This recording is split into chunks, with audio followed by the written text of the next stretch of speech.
Netcasts you love. From people you trust. This is Twit.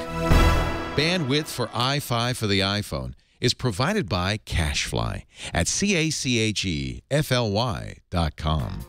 This episode of iFive for the iPhone is brought to you by Shutterstock.com. With over 26 million high-quality stock photos, illustrations, vectors, and video clips, Shutterstock helps you take your creative projects to the next level. For 30% off your new account, go to Shutterstock.com and use the offer code iFive7.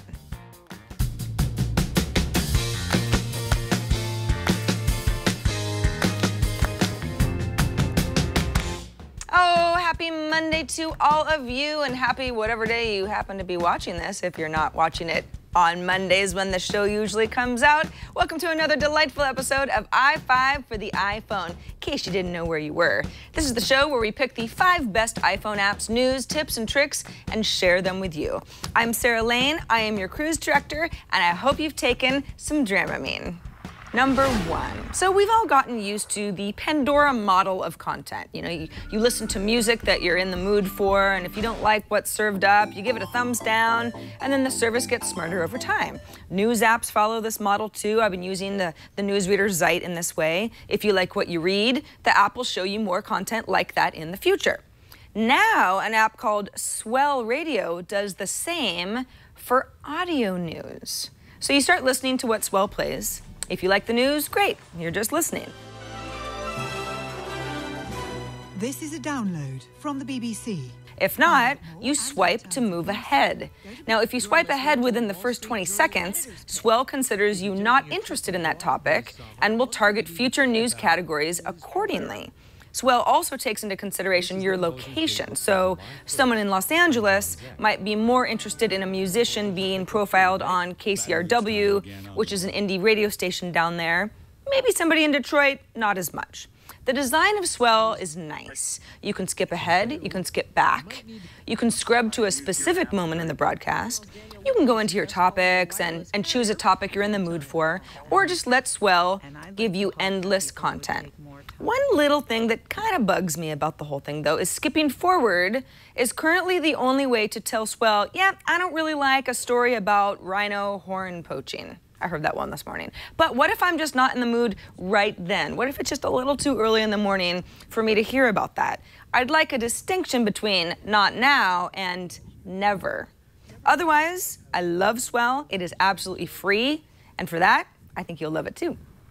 Number 2, we got a little tip email from Hannah. Hello, Hannah. She writes, here's an easier way to crop photos. Go into the photo you want to crop in the photo app, the native one. Then just zoom in on it, do a screenshot. It then saves your newly cropped photo faster and way easier. Who knew? All right, okay. All right, this is a handy trick. And it's important to remember that you really aren't losing much quality this way. The new screenshot takes its data from the Retina screen of the iPhone itself, which is obviously very high res. That said, this isn't really technically a crop tip, but a zoom tip, because the new photo has exactly the same dimensions as the original, but as you zoom in, the photo shows more artifacts if you're using this method in the Photos app. Now, obviously in iOS 7, square cropping is part of the camera app, so this all should be a little bit less of an issue. Number 3, speaking of photos, I did say that we'd spend each episode focusing on a new feature of iOS 7 as we march towards the full public release this fall. So we looked at the camera app already, but the upcoming Photos app is maybe even more interesting.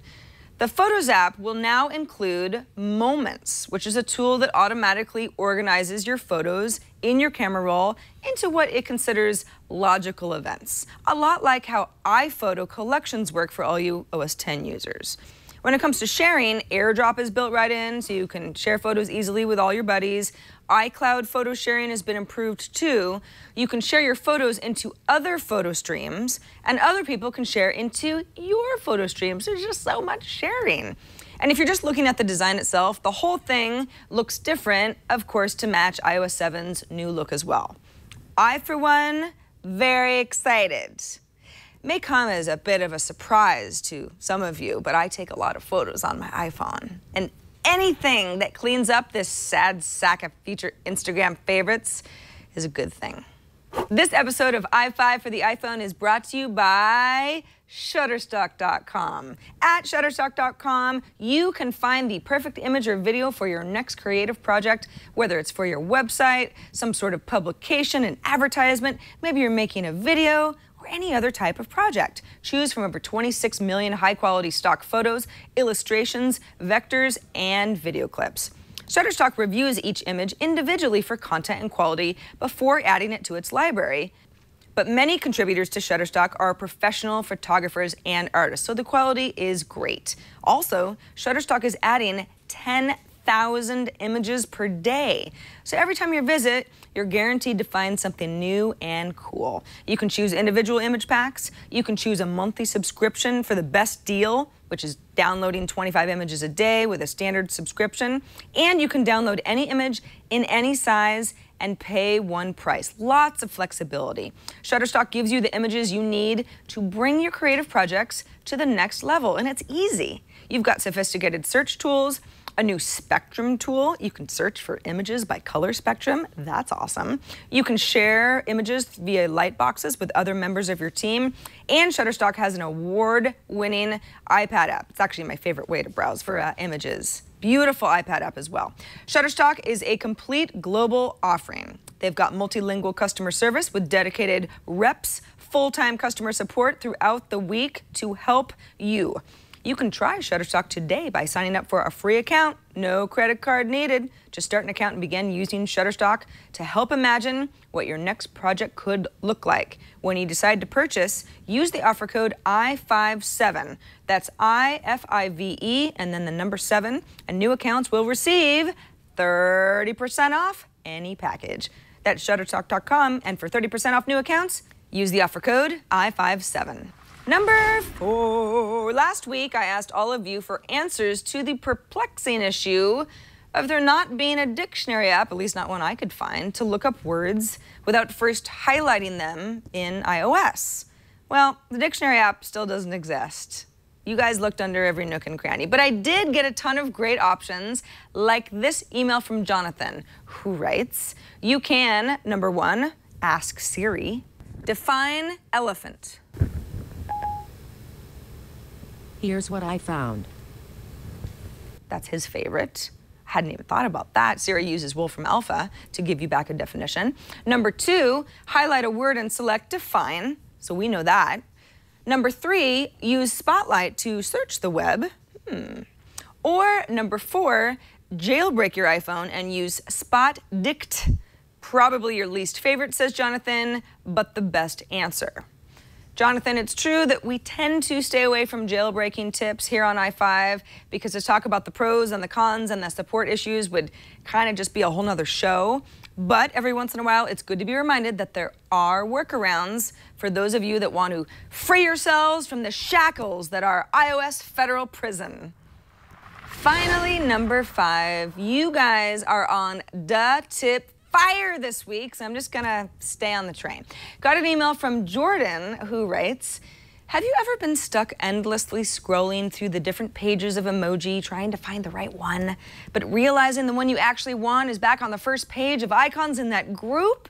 Instead of scrolling back through all the other pages, you can just tap the blue tab icon once to zoom back to the first page. Okay.